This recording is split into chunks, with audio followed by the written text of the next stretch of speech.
This is Nick HeadHunter Chapman. Fighting out of RJA Prize Fighters and Andy Robbins Brazilian Jiu-Jitsu, Nick Chapman! Considered one of the UK's premier mixed martial arts athletes and undefeated in his MMA career. He's struggling, he's out and he doesn't like it. Chapman wins by arm triangle. In 8 weeks' time, Nick will square off against a very tough and experienced MMA fighter with one goal: to become the UK1MMA Light Heavyweight Champion. This is Nick HeadHunter Chapman as you've never seen him before, uncensored and uncut. This is his story.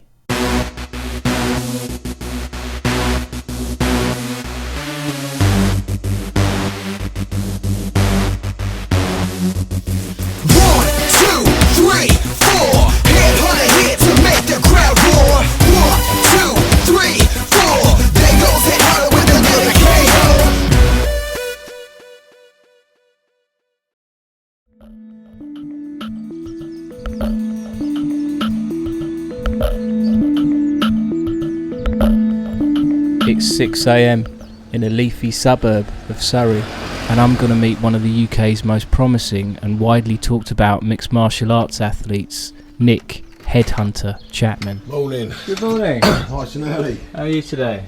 Tired. Aching. But good. You? Yeah, nothing new there then. Nah, this is life. My joints hurt. Always in the mornings. Yeah.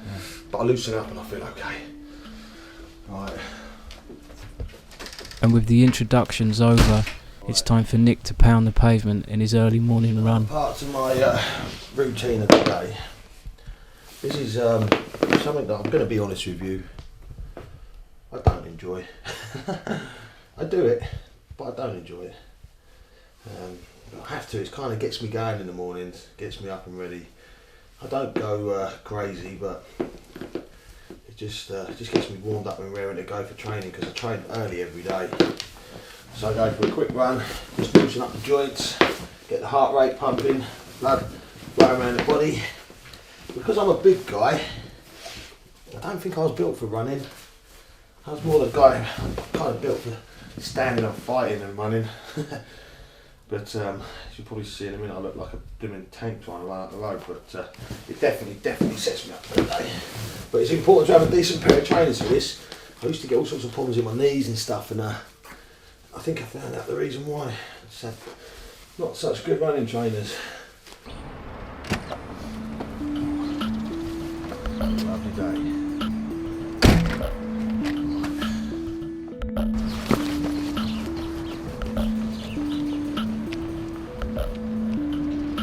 When Nick finally returns, I'm surprised to learn just how active he is with his fan mail and responding to fan requests. How early do you start responding to fans? But you know, it's funny, the whole day I've got Twitter, email, obviously responses through Fight Science website, responses through the Nick HeadHunter Chapman website, and Facebook fan page as well. Literally now, just looking here now, I've got 6 messages. I wake up first thing in the morning. First thing I do is I go through my routine, I make my food, I sit down with my porridge and I answer every single message. There's not one comment, one message that I don't answer. I always answer back. So I spend pretty much most of the day on and off just flicking through. If I leave it to the end of the day, there'll be like 30 messages sometimes, and it's kind of difficult to sit there. It takes hours. So I just keep chipping away at it throughout the day. I come up in the morning, wake up in the morning, have my breakfast, I answer the messages. I go out for a run, come back, answer a couple more, shoot off, do my training, come back for some lunch, sit down, eat, answer some more, go back, come back, and then for the evening, I'll sit here for like 2 hours in the evening and just go through. These people, I can't express to you how much they mean to me. I get such, and the people I've never met before, all across the country, some from other countries, just well wishing. It's amazing. It's humbling, really. So I owe these people, you know, because they keep me driven. So I make a point of answering every single one of them and let them know just how appreciative I am. It's not even 7:30 in the morning and already we're answering the next celebrity call.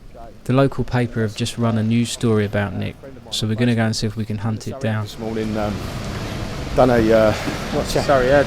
Surrey is a local newspaper for Surrey area. Done a local charity thing for a baby care unit in the Royal Surrey Hospital. It's really good to be a part of things like that. Lady asked me if I'd get involved. I said yeah. And see now, I look any good in the photo. Hello. Hello, you. How are How you you? doing? Yeah, not bad. She gets every bloody wear, doesn't she? Oh God, she's on this as well. I know. I'm not buying it because of her. Buying it because of me. I bought it and then I thought no. See, and you told me she was such a nice person. She is. She's all right. She's not. She is. Horrible.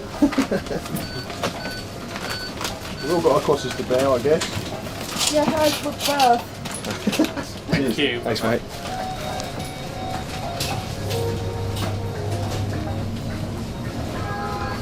Right.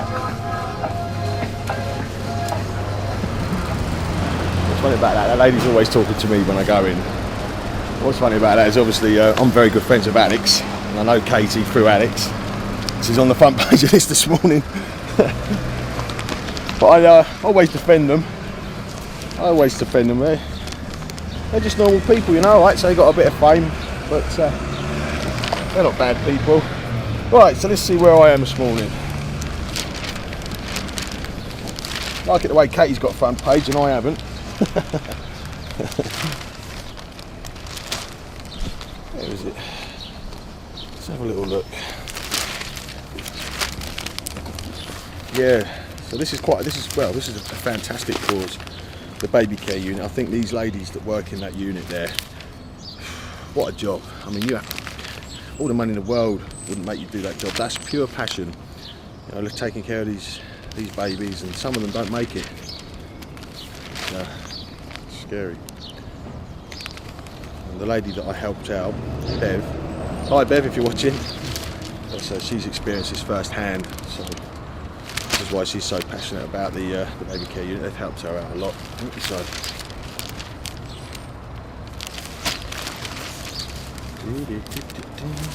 can't find me. I don't know where it'd be. Usually I'm easy to find because I'm in the sports section, but I'm guessing this one, yeah, isn't in the sports section.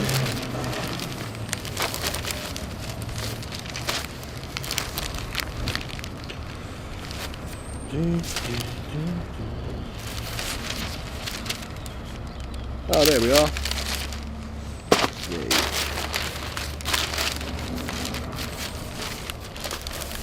Yeah, there we go. So this is Beverly. This is the lady that's asked me to become involved, and I donated some tickets to the cause. Because she's got a very worthy cause going here. She's raising funds. This lady here, Jill Harwood, she's a local Lib Dem representative. She was really nice, friendly lady. And that's Joshua, Beverly's son. So got a signed shirt to auction for charity. I've obviously put my bits and pieces in for charity, so I'll attend the event and you know, back them as much as we possibly can. So if anyone's watching, you want to make a donation, check this one out, guys. Back at Casa del Chapman, I've asked Nick to see if he can dig out some memorabilia from his previous fights. I'm Grant Mortimer's show in Portsmouth, pride fighting. I desperately wanted to fight, so I contacted Grant. He matched me up. Started off at the bottom of the bill, but as I started to generate interest and the momentum started going, we started pumping out tickets. I ended up co-main event with Tom Watson on my first fight. I had like 300 people in the crowd. Phenomenal. And it's quite a lot of pressure for my first fight. I didn't know what I was going to do. I mean, I finished the guy in 32 seconds, ground and pound, which I was really pleased with. But you know what was really good? Two things about that event which really stick out for me. But the first one was these guys, Black Eagle. Now, I've never had a fight at the time. I had nothing to offer anybody. And I contacted Black Eagle and said, would you do me a favour? Would you take a punt on me and sponsor me? I've got a show in Portsmouth. They're based in Portsmouth. They sell all sorts of martial arts equipment, and they were fantastic. They took a punt on me. They offered me a small sponsorship deal, but for a debut fight, I could not ask for better. So they really looked after me, took care of me. So in return, obviously, I put their brand out there, and we sort of had an excellent relationship ever since. And the second thing about the show, Grant come up to me after the show and presented me with this, which obviously I was the poster boy on this particular event, but it was really decent of him. I wasn't asked to do. Didn't ask him to do anything, but yeah, he presented this poster. This was the poster that promoted the show, but he got it enlarged on like a decent quality material and handed it to me all rolled up.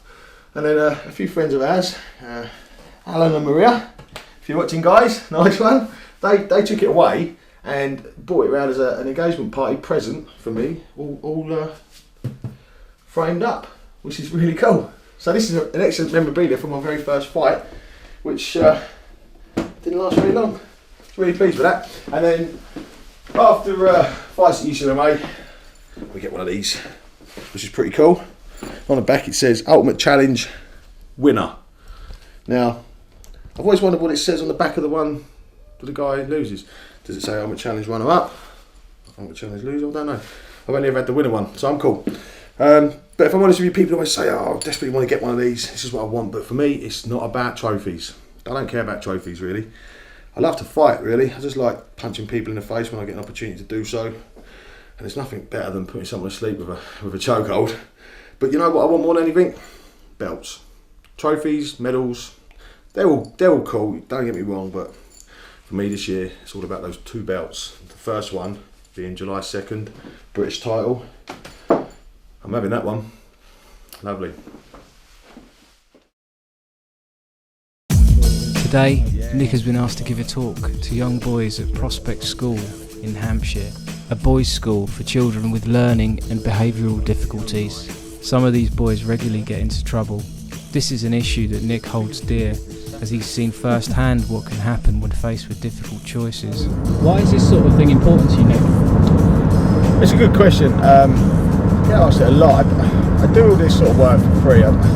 When I was a young lad growing up around where I grew up in Guildford, there's no other way to describe it, but I was a pain in the arse. I was a pain in the arse. I used to get into lots of trouble.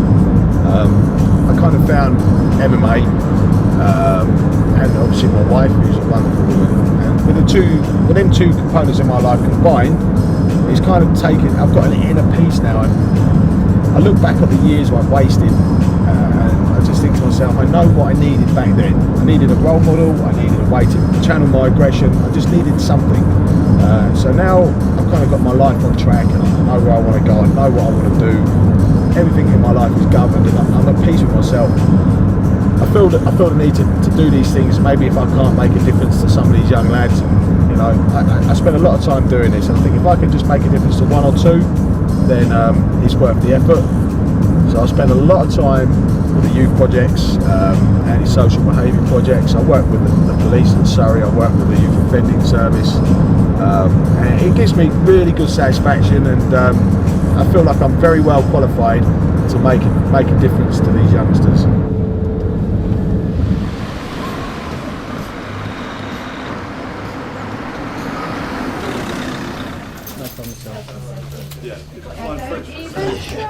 Oh, so you directed me through? Oh, thanks. Speaker today. It's my colleague too. Hello. Tom, would you be so kind as to fill one of these for me? So it's just an evaluation. I've just referred to it. Yeah, that's really good MMA. This is one I've just spoken to the member of staff. What did you say, Nick? Make a good MMA gym. Mat the floor, stick the cage in the corner. This is Rob, he's one of the PE teachers at the school. Hello, mate. Nick? How you doing? You doing all right? He's going to chat to the boys later. Oh, wicked. Yeah, that's fine. Looking forward to it. Have a chat with me. Oh. Is it a living facility, is it? Hello. Yes, well, this is Nick Chapman, the Hi, nice to meet you. visitor. Nice to meet you. Nikki, who's are you deputy head? Assistant. Ah. Assistant head. Okay. There we are. Is there in the dining room? She is at the moment. Brilliant. With rainbows.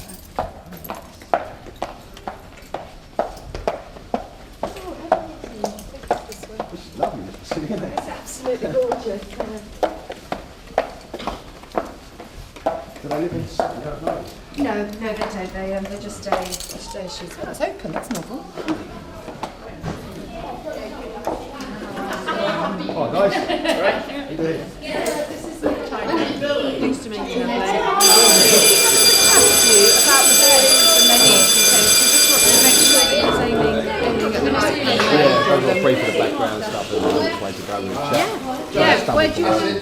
Just walk around. Are you going to have your lunch? I will. I'll sit down. And do you want to sit with... I'll take you in my classroom. Is that okay? Yeah, I'm fine. Nick, I'll see you in... Thanks do very you much. want water Cheers. or anything? No, I'm Are you fine. okay? I'm good to go. My name's Sarah Riley and I have the unenviable task of delivering personal development learning. It's called PDL. PDL covers most things, anything from sex and relationship education through to financial education. It's about how these boys, it's equipping these boys with the skills that they need for life. If you hear the terminology cage fighting, there's an aura, there's an atmosphere around cage fighting that it is something that's done underground, you know, and that's what I need the boys to understand, is that cage fighting is regulated, it is well supported, it is sponsored, and it is perfectly legal. But it has to be done within the remit of the MMA, really.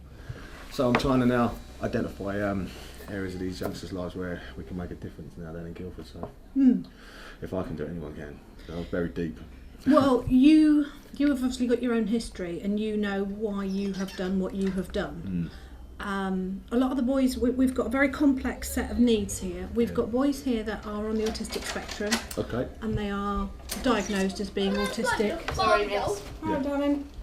They're diagnosed as being autistic or ADHD or ODD. There's lots of different labels these boys get. Yeah. There are some that are just as a result of their personal circumstances. Right, rebellion. Adults. Right.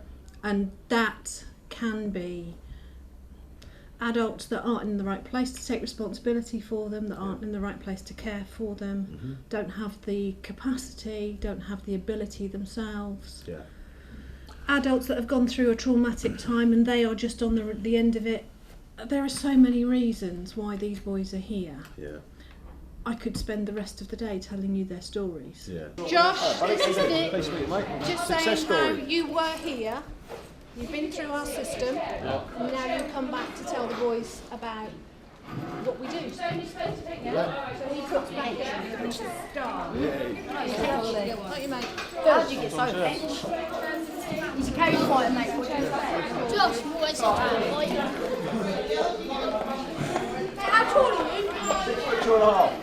6 foot 2.5. 6 foot 2.5. 6 foot 3 with my shoes on. Take them off then. It's those heels. You really Oh, we haven't got my high heels, I'm 6 foot 5. right, boys, we're going inside doors. As Nick begins to talk to the boys, you can see the excitement in their eyes. They're talking to a cage fighter, somebody who fights for a living. But there's something else in their eyes as well, respect and admiration. Nick's words are already having the desired effect that the school were hoping for. Go! Faster! Faster, come on! Keep going, keep going! Come on, keep going, halfway! Shoot it, count, come on, halfway! Come on, keep going, keep going, keep going! Keep going, come on! Slow it down, slow it down! Keep going, in there! Keep going, keep going, keep going! And stop, have a good game!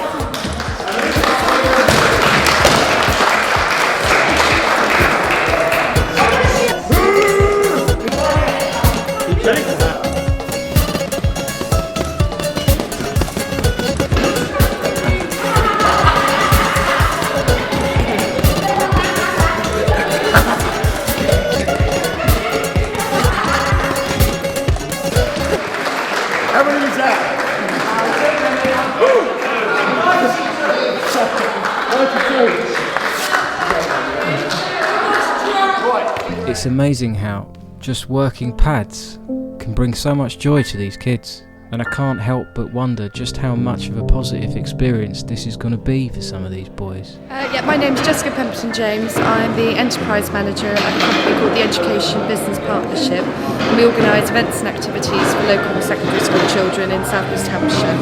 Oh, I think it's been absolutely fantastic. The boys are really engaged with the activities that we run, but Nick coming in is the icing on the cake. He was just awe-inspiring. I'm so happy that he took the time to come and meet these young men. I've been running these events for almost 5 years now, and meeting people like Nick and the other business ambassadors we have that come in to talk to young people has such a profound effect. You don't always know it at the time, but 5 years down the line they'll be saying to a friend, wow, I met this amazing guy called Nick Chapman and he turned my life around, and that's kind of what it's about. It's brilliant.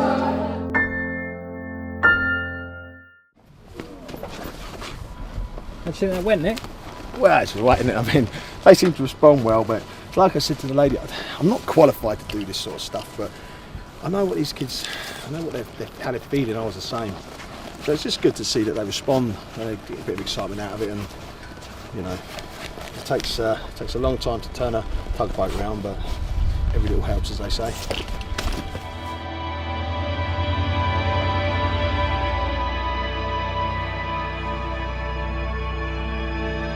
It's been a long day for Nick Chapman, but there's one more thing he's got to do on his agenda before he calls it a day, and that's to go and see his mum and have a nice cup of tea. Oh, lunchtime. Daily visit to my mum for a cup of tea. My mum, she uses instant coffee. I don't like instant coffee, so I go for the tea. And she doesn't have a coffee maker.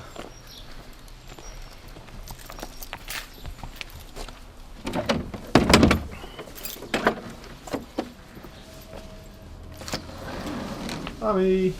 Hiya. Hi, Mum. Hello. How are you? I'm fine, Hey. thank you. This is my mum. I come round for a cup of tea with my mum, 3-4 times a week? Probably. She makes me a cup of Beans tea. on toast and eggs. Beans on toast and eggs. Coffee's not that good because she uses the. I love my tea. Can I have a cup of tea, Mum? Yeah, yeah. Cool. How important is it for you to come and see your family regularly? It's always good. It fills in some time of the day. My whole day is just literally, I wake up in the morning, I fight. I go to the gym, I teach people to fight. I train people to fight. So, just a nice break from the norm. Come see my mum. My little nephew, Nick Chapman II.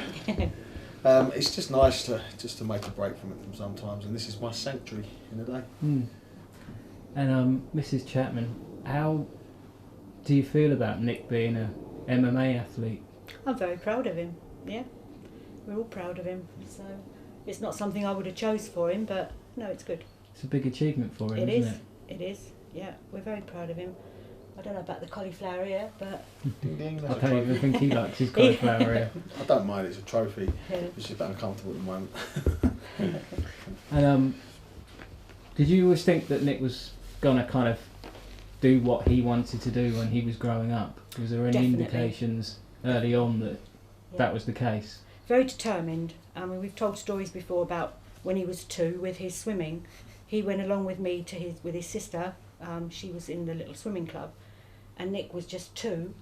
And we put armbands on him, but he refused them. He got in the pool and he took off. He'd done 5 metres that day. The following week we took him back and he'd done his 10-metre badge. So even the instructor just could not believe. So he did 10 metres at 2 years old? At 2, straight across the pool. Wouldn't have armbands, didn't he? No, refused. That's incredible. It's like with his bike. I mean, he was just over 2 again, and I was at my mum's, and he wanted his stabilisers off of his little bike. And my dad and his own dad were going, no. But no, he took them off and whoosh, he'd gone. Never been on a bike before, was it? No. First time I've been on a bike. No stabilisers and done the whole length of the garden. Got started, I don't really remember, I was young, but stopping I think was a bit more of a problem than actually staying on the bike. He was a very determined little boy. He shinnied up a drain pipe once to frighten his sister. She was in the bathroom and banged on it was a house, and he banged on the bathroom window to scare her. I mean, he was coming up 3.5, 4? Yeah. And he was just like Spider-Man. Absolutely mad. But that's how he was, so he was determined, yeah. So it's of no surprise to you then that he's now in a position where he knows what he wants and he's chased it down and got it? Oh, definitely. No surprise at all. He was always determined in everything, but very fussy, and had to be perfect as well in some things, like his art, which he never does now. But no, he's very determined. We always thought he would be a person that achieved what he wanted, yeah. But I'm very proud of him. Yeah. And cage fighting, if that's what he wants to do, we're all proud of him, aren't we, Nick? That's what we want to do. It's what you want to do, isn't it? Yeah. You want to be a cage fighter when you're older, Nick? No, he's going to be a cage fighter. We're going to win titles, aren't we? Me and you? Yeah. That's what I'm talking about. That's Nick Chapman the second. Coming up next time on Nick HeadHunter Chapman, Warrior to Champion. The hard training begins. We take a look at Nick's media commitments with Wartime TV, and Nick introduces us to one of the legends of the sport, MMA promoter and good friend Grant Waterman.